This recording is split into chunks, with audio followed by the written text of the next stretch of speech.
Ассалаумағалейкум, құрметті курс қатынасушылары. Міне бүгін сіздермен біргелікте ана энергиясы курсында көрісіп тұрғанымнан жүдә қуаныштымын.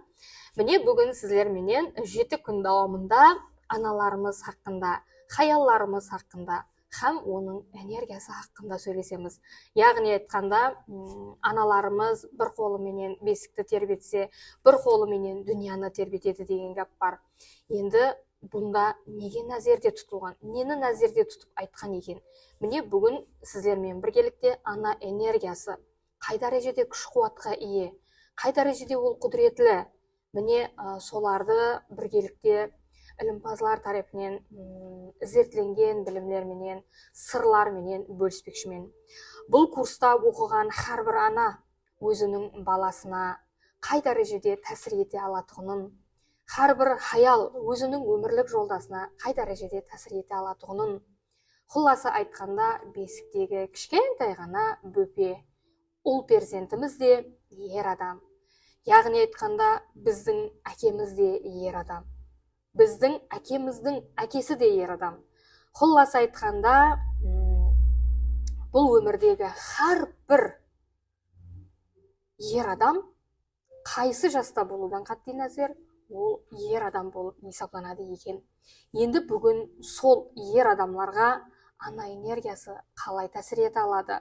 Ана өзінің ұл перзентіне, өзінің қыз перзентіне қалай тәсір ете алады? Ананың энергиясы, күші қай дәрежеде? Өлшемі бар ма? Міне соларды зерттелген білімдерменен сіздерменен бөліспекшімен. Қане болмасам, сіздерменен 7 күн дауамында ананың энергиясы хақында сөйлесеміз. Міне сіздер жақсы білесіздер, аналар әмме уақытта баласына жақсы тілектес. Ол баласын жақсы көреді деп ойлаймыз. Әлбетте солай. Әрбір ана бар екен, ол баласын әмме уақытта жақсы көреді. Баласы қандай да бір қателіктерді істеп қойса да, оны жақсы көре береді. Біздер бейгана адамнан қапа болып кетуіміз мүмкін, бірақ баламыздан қапа болып кете алмайды екенбіз. Енді бүгін сіздермен біргелікте сол жерлердегі көзге көрінбейтұғын бір сырды ашамыз. Оны ананың өзі де білмейді. Білсе де, мәнісін түсінбеуі мүмкін, не болып жатқанын аңламауы мүмкін. Міне соларды сіздерге жеткізіп бермекшімін. Енді ана бір қолыменен бесікті тербетсе, бір қолыменен дүнияны тербетеді деген сөздің мағынасы қаяқларда жатырыпты. Міне соны бүгін көріп өтсек. Енді ана дүнияны тербетеді дегенде, сіздің қазіргі үйіңізде неше адам бар? Сіз неше ұлдың, неше қыздың перзент анасысыз?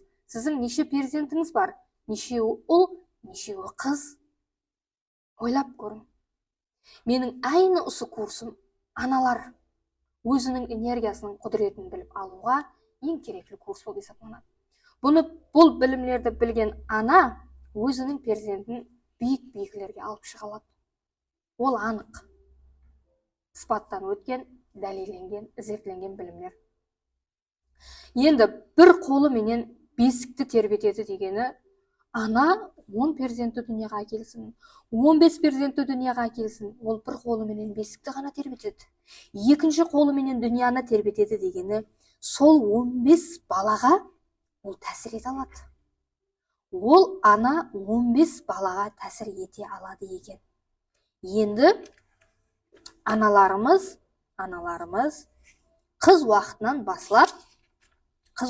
басылап келін болып барады бір үйге. Аяғы жеңіл келіншек болып барады. Енді аяғы жеңіл келген келіншек, аяғы ауыр келген келіншек деп біздерде оны да бекар айтпаған. Жақсы хаял күйеуінің басын төрге сүйрейді. Жақсы емес хаял күйеуінің басын жақсы білесілер қаяққа сүйрейтінін деп оны әмме халықтың ішіндегі жүрген сол сөзлер әммеңіз білесіз, бірақ мәнісі қаяққа қарата айтылған. Ата-бабалар бұны не үшін айтқан? бұлардың артында үлкен білім тұрыпты. Бұны аңлап жетсе, әрбір хаял өзінің энергиясы қайсы дәрежеде құдіретлі екенін біліп алады. Енді жаңағы аяғы жеңіл келіншек сол босағадан атылар екен, ол өзіндегі энергиясы менен, яғни вибрациясы менен сол шаңыраққа тәсір ете алады екен. Яғни хаял энергия, күшлі энергияға ие етіп жаратылған. Ер адамлар мына көзге көрінеді да, мысалы үшін материалдық дүние мыналар көзге көрінеді, қолға ұсталанады. Соның үшін ер адамның да білегінің күші көзге көрініп тұрады. Ер адамның білегінің күші сыртында, көзге көрініп тұрыпты. Енді хаял адамның күші ол ішінде, көзге көрінбейді. Әне сол ұшында біздердің энергиямыз көзге көрінбейді, ол ішкі дүниямызда екен. Хаял іштен күшлі, ер адам сырттан күшлі. Екі жұплық, екі қыз жігіт бірлескен уақытта бір шаңарақ болады екен. Біздерді табиаттан жаратушы солай етіп жаратқан. Енді іштен күшлі, ол несіменен күшлі? Әрбір хаял адамның ішкі дүниесінде сондай дәрежеде көзге көрінбейтін күш бар екен. Ол энергия. Хаял тұрсы менен энергия дейді. Тұрсы менен энергия. Яғни энергия дегенде ол жеңіл. Хаял жеңіл энергияда. Бұлай қарап айтқанда пәр дейді. Пәр мысалы үшін жеңіл ғой. Ол хауада, самал болса хауада ұшып жүре береді, жерге түспейді. Ұшып жүре береді. Енді мына нәрсе материалдық дүние, көзге көрінеді. Не қарай? Бұны тастасақ жерге түседі. Бұл ауыр энергия. Еркек адамның білегінің күші, оның денесі ауыр. Яғни ол сондай дәрежеде қатты, тығыз етіп жаратылған. Оның денесі тығыз етіп жаратылған. Хаял адамның несі жеңіл етіп жаратылған. Пәрдей жеңіл. Енді сол үшін хаял адам дүнияны тербетеді дегенде, хаял пәрдей жеңіл болу керек екен. Яғни айтқанда мен не айта жақпан бұның міне? Хаял адамның ішкі дүниясындағы күші жеңіл болып, өз балансын тікіліп тұру керек әрдайым.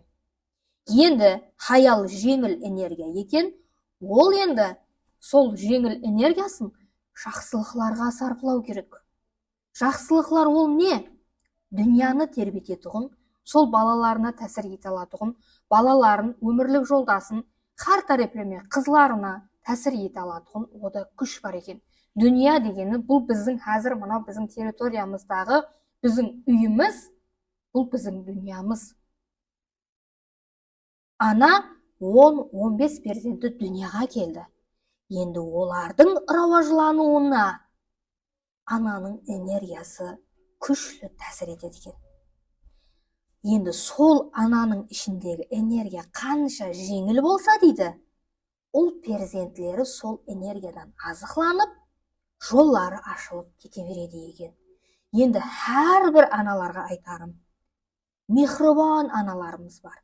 Бірақ олар перзентлерінен қанаатланып, олардан қуанудың орнына әзіргі уақытта қауетірленіп, қорқуда. Ол қорқу, қауетер деген нәрсе тығызланған энергиядан ібарат екен. Оның өлшемі ауыр жаңағыдай.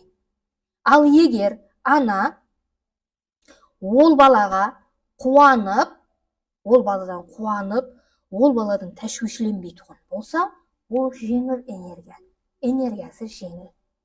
Тәшвиштің, қорқудың энергиясы тығыз. Ол ауыр энергия. Яғни минус деп түсіндірсек болады.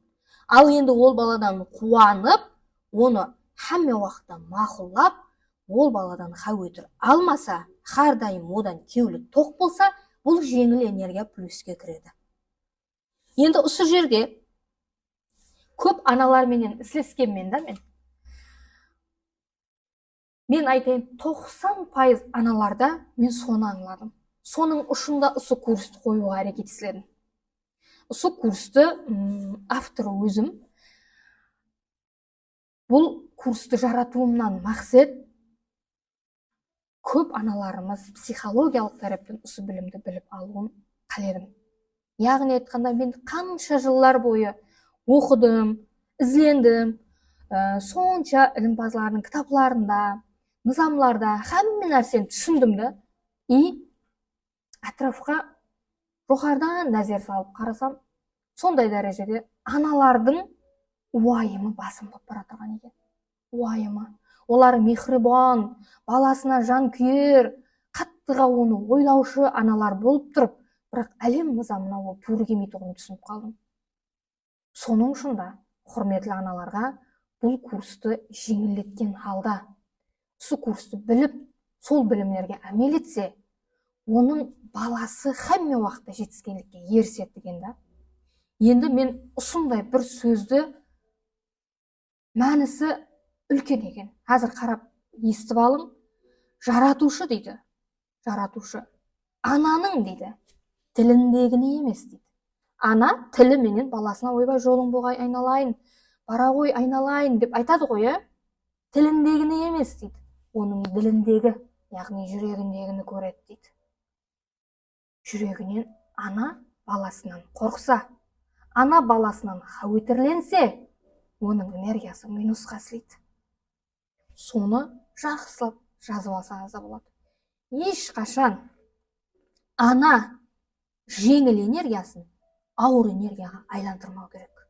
Дүнияны тербетеді дегенде ол 15% дүнияға келе қойсын, 20% дүнияға келе қойсын, бәріне бірдей тәсір ете алады екен. Яғни ана өзінің перзентлеріне өзінің ішкі күшіменен тәсір етіп отырыпты. Ішкі күшіменен. Енді сол жерде және бір мәртебе аналарда сұрау туылуы мүмкін. Ер адамлар ше, біз тәсір ете береміз ба деп. Мен жаңа айтып өттім. Ер адамның энергиясы тығызланған. Ол ауыр энергия. Жеңіл энергия хаял адамдыкі тәсір ете береді. Яғни айтқанда, әлемде арзу, мақсат, ниет, таңлау деген нәрселер хаммасы бұл жеңіл, хауаға тез көтеріледі, тез әмелге асады. Енді ана менен хаял, ана менен жаратушының ортасында жұқап перде бар дейді. Яғни айтқанда, біз не айтсақ, қабыл болып кете береді екен да. Әмелге асып кете береді біздердің айтқанымыз. Енді ер адамлардың білегі күшлі, олардың ниеті тілегі аспайды деген емес. Үйде хаял мойын ғой, ана мойын ғой, еркек адам бас. Енді хаял адам қаяққа мойнын бұрса, бас сұяққа бұрыла береді. Сол үшін дүнияны тербететұғын, осы үйдің аурасына, осы үйдің тынышлығына, осы үйдің мехір мұхаббатына ананың энергиясы, ананың ішкі күші тәсір етеді. Баланың денсаулығына, баланың жұмысына, баланың пұлына, баланың кәсібіне хаммесін тәсір етеді.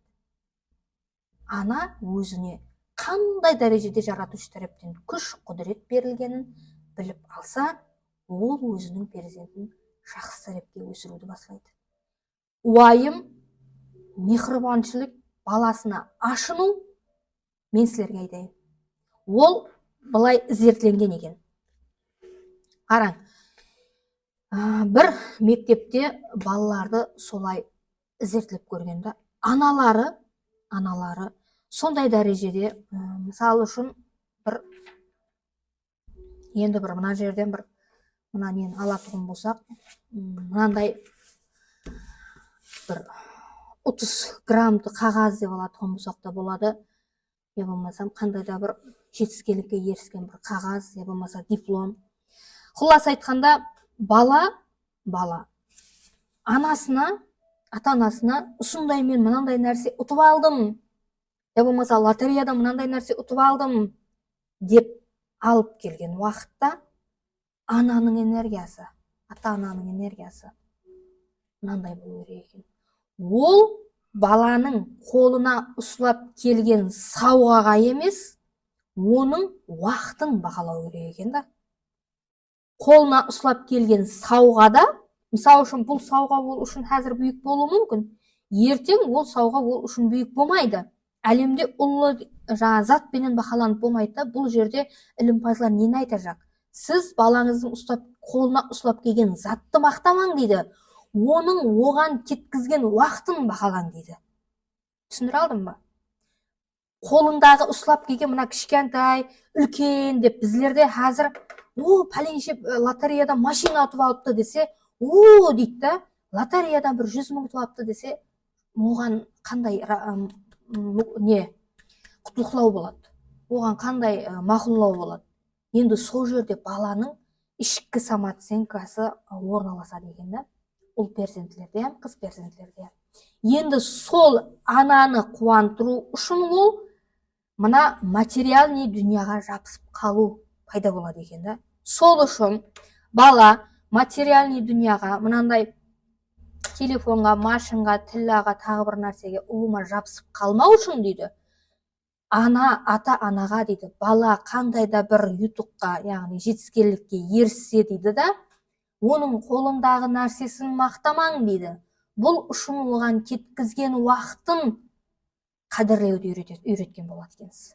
Яғни, сен сол дипломды деп қанша уақытыңда кітап оқыдың, қанша уақытыңды арнадың десе, ол бала, менің уақытым, менің өмірім бірінші орында тұрады екен, мен бірінші орында тұрады екенмін.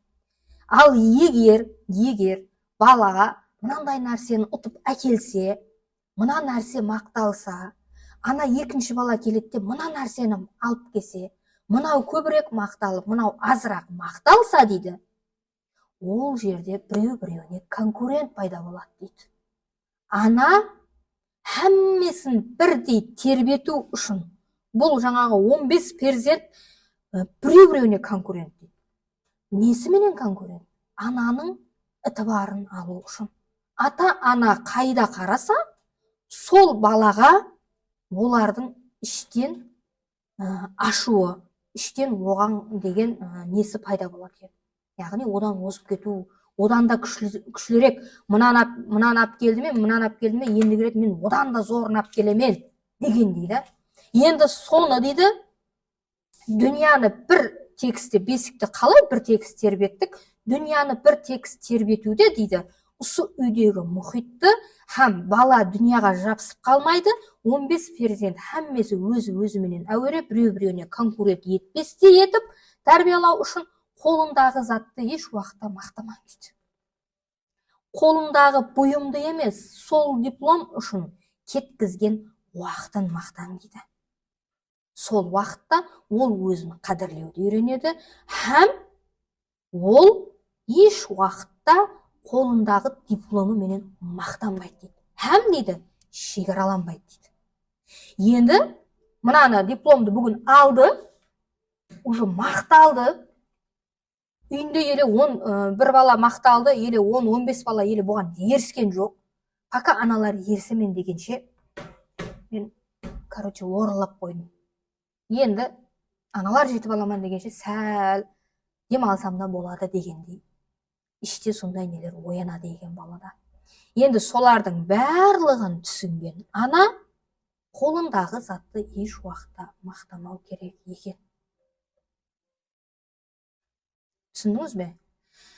Мен бұл нәрсені өзімнің ата-анамда да сезгенмен, қанша мен кітап жазайын, қанша мен оқиын, әр күні телевизордан шығайын, менің еш уақытта балам сен кітап жаздың ба, балам сен телевизордан әр күні шығып атырсаң ба демеген ал.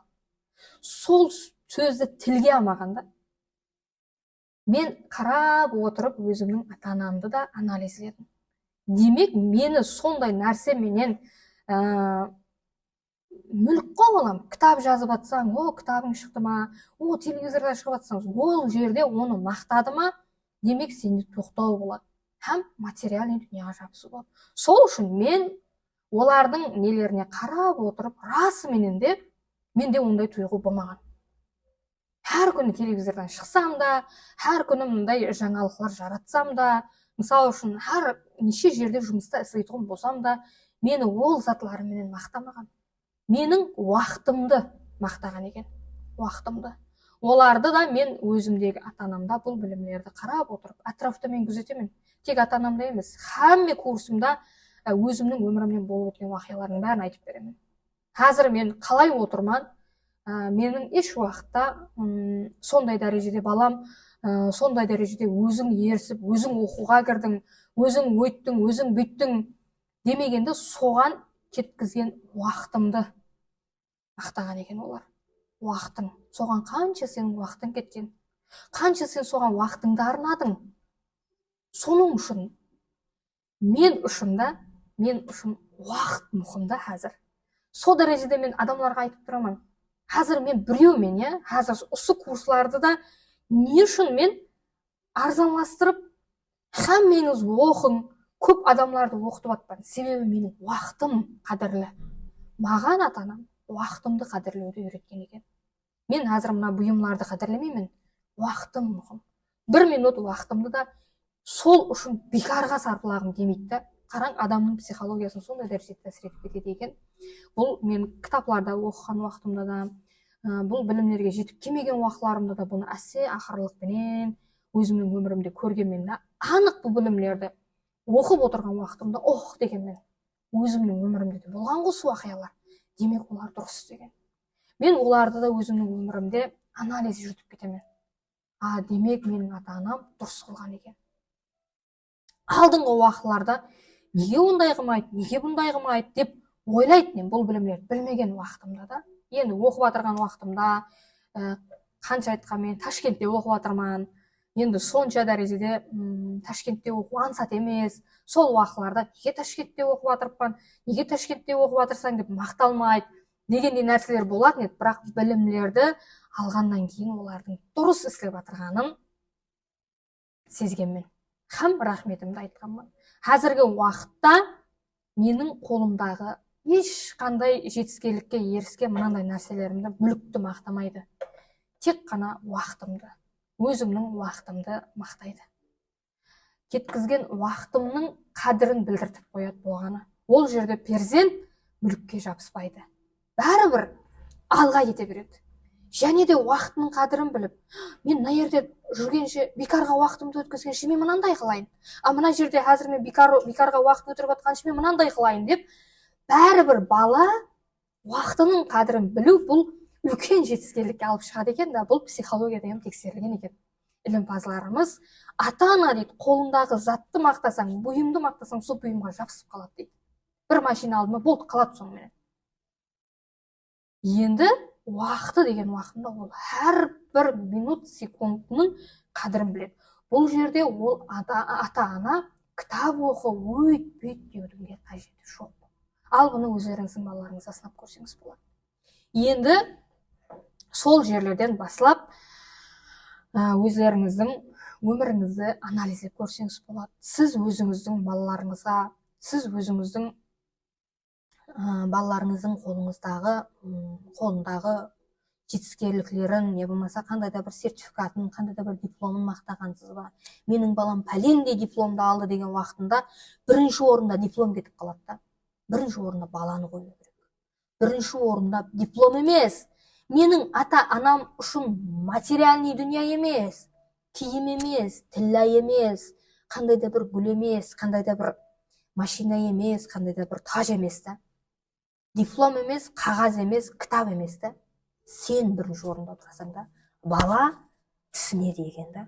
Менің ата-анам үшін менің уақытым мен бірінші орында тұрады екен. Ол егер мына дүнияны мақтап жібергенде, ол бала психологиялық жақтан мына дүнияны бірінші орынға қойды деген. Енді осы дүния үшін ол уақытының қадірін білмей қалады екен да.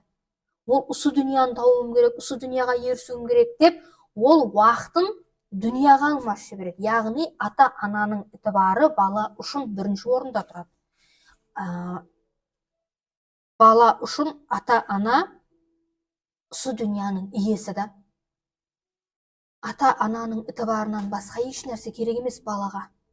Бала психологиясы тексерілген уақытында оған бірінші орында хауадай судай зәру ата-анасының ітібары дейді.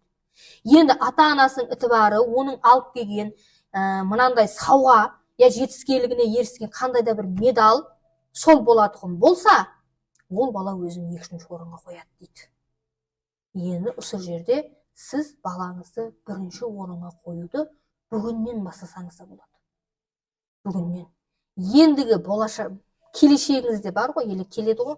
Қандай да бір нелер. Жақсы оқыпсаң, 5 алыпсаң, дейді ғой мектепте кішкентай болатұғын болса, балаларыңыз сол жерде де балаларыңыздың 5-ін емес, менің баламның кеткізген уақыты. Менің балам сол нәрселерді жазу үшін қанша уақыт сарпылады? Соны оқу үшін, соны білу үшін қанша уақыт сарпылады? Сен зорсың. 5-тен де ол бала үлгілі екенін көрсетіп қою керек ана. Қолындағы қандай да бір жылтыраған нәрсе екінші орында болу керек. Баланың уақыты өзі бірінші орында тұру керек. Сол уақытта бала өзінің уақытын, өмірін қадірлеуді үйренеді дейді ілімпазларымыз. Әне сондай құрметлі ата-аналар, бүгін сіздерге сабағымызда айны баланың жетіскерлікке еріскендегі несін айтып өттік. Әмде ана бір қолыменен бесікті тербетсе, бір қолыменен дүнияны тербетеді дегені сол 10-15 балаға біргеліклі, әрдайым біргеліклі тәсір етіп тұруы, бұл оның қолындағы қандай да бір жетіскерлігі, я болмаса қандай да бір оның шаққанлығы, оның шаққан емеслігі менен біреу-біреуменен салыстырмауы керек. Біреу-біреуменен баланы салыстырды ма, олар біреу-біреуіне конкурент болады. Яғни біреу-біреуінен озуға әрекет істейді. Біреу-біреуін ысырып тастағысы келеді, одан алға болғысы келеді. Дегендей, соларды өз орнына қойсаңыз, сіздерде шаңырағыңызда бекемлік әмде бұл жерден үлкен жетіскерлікке еріскен инсанлар пайда болады. Яғни айтқанда, келешекте жетіскерлікке еріскен үлкен бүйік инсанлар тәрбие алып, сондай жерлерде елімізде, сондай үлкен жерлерде көрінеді сіздің балаңыз. Бүгін сіздерге айтарым, өзіңіздің балаңыздың қолындағы бұйымды мақтамаң дегім келеді. Себебі бұл нәрсе балаға психологиясына үлкен тәсірі бар. Сол үшін оның уақытын қадірлеу, һәм уақытын кеткізгені, һәм сол уақытларын кетіріп сол нәрсеге жетіскерліклері, олардың уақыты қадірлі екені, һәм өзі қадірлі екені бірінші орында тұруы керек. Сол жердегі ананың ітібарын әмме балаға теңдей бөліп беруі, әрбір балаға тиесілі етіп беруі, ітібарды баланста ұстауы да ол адалатлы ананың энергиясы болады. Сізге энергия берілді ме, әрбір балаға ітібарды өз мұғдарында беру керек. Мысалы, ананың энергиясы 100% болатұғын болса, ананың энергиясы 100% болатұғын болса, соны 10 бала болатұғын болса, ол әр біріне 10-10%-дан беру дегені. Тең тақсымлау керек демекшімен да. Біреуін, пәленше мына дипломды алды, сіздер оқымайсыз ауа, сіздер сондайсыз деп көрсетіп қойғысы келеді оқып атырғанларды да, бірақ ол нотоғры нәрсе болып есептелінеді. Нотоғры. Енді бұл жерде ата-ананың ітібары қайда қарап атырды? Ата-ананың нәзері қайда қарап атыр? Оқыған перзент оқып кете береді. Оқымаған перзент анаған үлгі қылып көрсеткен уақытта сен оқымай атырсаң, сен ана ағаңдай шаққан емессің деген уақытта ананың энергиясы қайда қарап атырды? Перзентінің оқымай атқан тәрепіне қарап атырды. Үлкен баласы жақсы оқиды, оның оқығанына қаратылған. Екінші баласы оқымай атыр, сен оқымай атсаң деп атырды. Біз анамыз көргенімізге емес, не үшін оқымай атырғанына ітібар беруіміз керек. Енді соны оқуға айландыру үшін жаңағыдай оның уақытын қадірлеуді үйрету керек. Ағаңдай болып оқы деп айтылмау керек еш уақытта. Ол ағасындай бола алмайды. Әрбір балаңыз өзіне хас, өзінің қыслаты бар, өзіне хас табиаты бар демекшімен.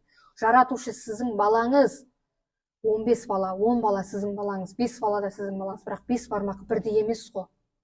Оның 5 балаң, 5-еуі де 5 қыл неге ие? Мінез құлыққа, қандай да бір өзінің, яғни айтқанда өзінің бойында қандай да бір талант бар ода. Жаратушы осы әлемге оған сондай дәрежеде талант, кәсіп берген. Сол кәсібі менен осы әлемге ол керек. Енді ол қарап отырсаң, біреуі қаттыға шаққан сөйлемшек, көшеде де сөйлей береді, үйде де сөйлей береді. Оны айтады, мынау сөйлемшек дейді. Біздерге келеді сондай ата-аналар. Мынау дейді, дым сөйлемейді дейді. Екіншісін айтады. Үшіншісі болады ебіліп дейді. Енді соны сөйлемшекті сәл-пәл сөйлетпей орнына түсіру керек, ұят болады дейді. Ана сөйлемейтінді сәл-пәл сөйлейтініне қылу керек. Сонда сіздің перзентіңізді, перзент дегенде, мынандай перзент деген бір сызық бар да. Ол керекті жерінде сөйлеу керек, керек емес жерінде сөйлемеу керек. Далада сөйлемеу керек, үйде сөйлеу керек. Құласа айтқанда, құласа бір сызықта перзент деген осындай болу керек деген бір сызығы бар да. Сол сызыққа жаңағы жоғары болып кеткендерді мына жерге түсіру керек, ал төменге түсіп кеткендерді мына жерге әкелу керек та. Көрдіңіз ғой? Жоғарылап кеткен, ол қаттыға не дейді, шаққан, ол бір жерде тұрмайды дейді. Ол білмеймін, үлкейе қойса кім болады дейді. Мынау дейді, дам ұяң үйде отыра береді дейді. Ол білмеймін, ертең тамағын тауып жей ала ма дейді. Сонда перзент деген мынау ма? Мына жерде тұрды ғой, енді бір сызық, иә. Осыған, осы сызыққа бұрылау керек та мына. Мынаны сәл-пәл төменге түсіріп қою керек. Мынаны тартып жоғарыға көтеріп қою керек та. Міне. Қиялында сондай көп ата-аналардың. Енді мен не демекшімін? Сізге бүгін айтарым бар. Мына перзент, ол қаттыға шаққан ба? Ол перзент ертең журналист ба, бір оратор ма, не болмасам бір мотиватор ма? Құлас сондай адам болу керек. Сондай адам, болашағында сондай адам, оған сондай талант, қабілет берілген жаратушы тараптан. Оны біздер мына қалыпке сала алмаймыз. Мен яғни айтқанда аналарға қорықпай-ақ қойың демекшімін да. Ол шаққан ба, демек соған жараса оның. Ол өзін сол нәрсеге масластырып отырыпты. Бәрібір оның денесінде бар сол нәрсе. Әзірден уже үйінде қандай да бір нәрселерді микрофон қылып қосық айтып, бәлкім ол қосықшы болуы мүмкін. Ертең бүтін халықтың алдына шығып қосық айтуы мүмкін. Я болмасам журналист болуы мүмкін, күнде телевизордан шығып хабар айтуы мүмкін. Ал енді сондай талантлы баланы неге біздер төменге түсіріп қоюымыз керек? Бұл натуры нәрсе. Сіздің әрбір балаңыз өзіне тән, өзіне жараса қабілеті бар. Оны біздер сен былай бол деп қалыпке сала алмаймыз. Оны қалыпке салу баланы жау деп аталады екен. Ешқандай баланы жауға әрекет істемеуіміз керек екен, былай қарап айтқанда. Енді мына бала не? Мына бала төмен, яғни айтқанда рауажданбаған бала, үндемейді. Білмеймін, ертең бұл нанын қалай тауып жейді дейді ата-аналарымыз айтады. Бұл бала үйде отырып не қылacak ол? Ілімменен шұғыланacak. Оған кітап әперің. Көп кітап оқысын. Ол ертең қандай да бір нәрселерді, осы білімлерді, әзір біздер айтып отырған білімлерді ілімпазларымыз зерттеген ғой. Ол білмейсен ғой, үлкейген уақытында бұл дүнияның сондай бір сырларын ашатұғын, қандай да бір жасырынған сырларды ашып беретұғын, кәшіп қылатұғын бір үлкен бір ілімпаз болып шығатын шығар. Міне сондай. Сіз бір анадан туылды, бірақ оның әкесі мынандай жұмыс істейді, мен мынандай жұмыс істеймін, бұлар бұндай нәрсе бола алмайды дейді көп адамдар. Болады ол. Сенің балаң шаққан ба, демек ол соған масласқан. Біз оған тек қана біз шарап жаратып беруіміз керек. Ал бұл балаға да үйде отырып па, сыртқа шық деп мәжбүрлеуден дым қажет жоқ, шықпайды ол. Мына балаға кітап әперу керек, болғаны. Көрдіңіз ғой? Жаңағыдай шаққан балаға да өзіне жараса, кәсібіне жараса ұстазға тапсыру керек та. Бұлай қарап айтқанда, мысалы үшін үлкен ілімпазларды да ата-аналар тәрбияламағанда ұстазларға тапсыратын болған екен. Көп кітапларында естідім. Мені ата-анам тәрбияламаған дейді, мен ұстазға тапсырған дейді. Қандай ұстаз? Өзінің бойындағы қандай да бір талантын біліп қалады да ата-ана. Жаңағы шыққан баланы апарып тұрып бір неге баламды сен шәкіртлікке бердім деп жаңағыдай ол журналист па, ол бір қосықшы ма, я болмаса бір оратор ма, біреулерге береді баласын. Ұстазға тапсырады өзінің баласын. Мынау сенің неңмен не қылсын. Һәм ол өзі қосымша. Яғни айтқанда, бұл мына жердегі жаңағы шаққан балаға ата-ана үлгере алмай жатырса, ұстазға неғылғаны мақұл. Ал мына баланы, бұл баланы да кітаплар менен оқып, мысалы кітапларды, мына кітапты қандай ілімпаз жазған мысалы үшін, ол сол ілімпаздың басындағы кішкене өмірі менен, әсте ақырлықпен, оның біліміменен танысып, кітап арқылы да ол ұстазды таңлап бара береді. Міне, сондай құлас айтқанда, екі балада өзінің орнын тауып алады демекшімін. Тек қана бұларға шарайт жаратып беру керек, бұларды еш уақытта жаумау керек. Сен оны жаудың дегенің, мына қалыпке бір сызыққа сызып салдың дегені, ол ертең осы кәсіптің маманы бола алмай қалады. Ата-анаға сондай вазифа берілген, тек осы перзентке шарайт жарату. Оның жауы емес, тәрбиелеу емес, шарайт жарату.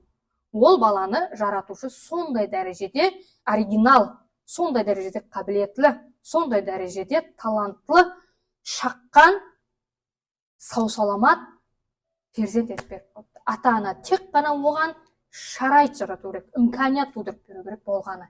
Енді солардың хаммесін ойлап көресіз, сіздің қайсы балаңыздың бойында қандай талант бар, қандай талантты көріп отырсыз одан. Білің, менің балам мынандай болашақ екен. Еш уақытта баланың кеуілін сындырмаң дейді, бүкпең дейді. Ата-анаға олады, сеніп қалады дейді. Бірінші ол баланың ата-ананың алдында мынандай блок болады екен. Ата-ананың алдында перзент бірінші блокты мына уақыттан бастап алады екен. Бала ауқат қасықты қолға ұстап ауқат жейтұғын уақытында, ауқат жейтұғын уақытында ол бала бірден аузын тауып қасықпен жей алмайды. Сіз әм жей алмағансыз, мен әм жей алмағанмын, басқалар әм жей алмаған. Хәмме төгет шашады. Енді аккуратный болатұғын ана, баласын өзінше таза қылып тәрбиелеп жатырмын деген ана, оны не қылады? Қолынан алады баланы. Сен шашасаң дейді, мен саған жегізіп қоямын. Былай қарап айтып отқанда, ана қаттыға мехрибан, оған ітібар беріп жатыпты, бірақ балаға сондай дәрежеде санасына тосық беріп отқан болады. Қандай тосық? Сен ауқат жеуді еплей алмайсаң, баланың санасында, мен мынаны қазір шаштым, демек ауқат жеуді мен еплей алмаймын дедім, мамасы оған жегізіп қойды. Ол балада күшлі тосық пайда болды. Сіздің алдыңызға келгенде нені тұр еплей алмайды ол бала. Еплей алмаймын, қандай да бір нәрсені үндәлей алмаймын деген нәрсе пайда болады екен. Бірінші тосықты ілімпазларымыз сол жерден айтқан. Дүнияға келгеннен кейінгі тосықлар ғой енді. Бірақ тәрбие ана қарыннан басланады дейді. Тәрбие дегенде ата-ананың не сөйлеседі, осы дүнияменен қандай мұнасабатта, хаммесі бұл балаға үлгі болған ата-ана. Яғни ата-ана өзінің баласы қарнында кезде біреу-біреуіне қалай не қылады, біреу-біреуіне қандай мұнасабатта болады, осы әлемдегі адамларменен қандай мұнасабатта болады. Олардың хаммесін тәрбие етіп, үлгі етіп баласына береді екен. Бала оны 9 ай 9 күннің ішінде ол қарында жатып, осы дүния менен ана қарында таныса береді. Ана гүлге қалай қарап атыпты, ана адамға қалай қарап атыпты, ақшаға қалай қарап атыпты, жұмысқа қалай қарап атыпты, ол өзінің уақытына қалай қарап атыпты. Құлғасы әмме нәрсені ана қарында ғана үйреніп келеді екен. Һәм санасындағы әмме нәрсені ол өзіне алады екен. Енді дүнияға келгеннен кейін ең бірінші әрекеті ауқат жеуде. Ауқат жеуде шашасаң, еплей алмайсаң деген нәрседе үлкен санасында тосық болады екен. Міне бұл енді айтып отырғанларым, енді сіздердің балаларыңыз неше жасқа келуден қаттен әзір бұл нәрсені мен айтпақшыман. орнына келтіруге болады. Сіздің балаңыз қазір үйленіп жатыр ма? Сіздің балаңыз жұмыста ма? Сіздің балаңыз 40 жаста ма? Сіздің балаңыз 10 жаста ма? Сіз енді перзенті болдыңыз ба? Хаммесіне іске асатын ананың энергиясы. Тек қана ана бұл менің айтқанларым, ілімпазлардың тасдиқлаған білімлерін өмірінде орында пайдаланса болды. Сол уақытта өзінің баласына керекті шарайтты жаратып берген болады екен. Мәйлі ауқат жеп өтіп кетті ол нәрселер. Ефіле алмаймын деген блокты енді ол шешуге де болады екен. Анасының алдында ол бала шешуге де болады екен. Сол блокларды шешуді, ананың энергиясы, баланың жолын қалай ашатұғылығын міне сіздермен біргелікте 7 күн давамында көріп шығамыз. Кейінгі сабақлықта көріскенше бүгін сіздермен бөліскен білімдерім осылардан ібарат еді. Балаларыңыздың әрекетлеріне қарап көріңіз. Сіз балаларыңызда қандай өзіңіздің балаңызда қандай әрекетлерді күзеткенсіз, сіз өміріңізде балаңызға қалай үлгі болып жатырсыз, солардың хаммесін өзіңіздің өміріңізді анализдеп, балаңызбенен бірге өміріңізді анализдеп көріп шығуды маслихат беремін.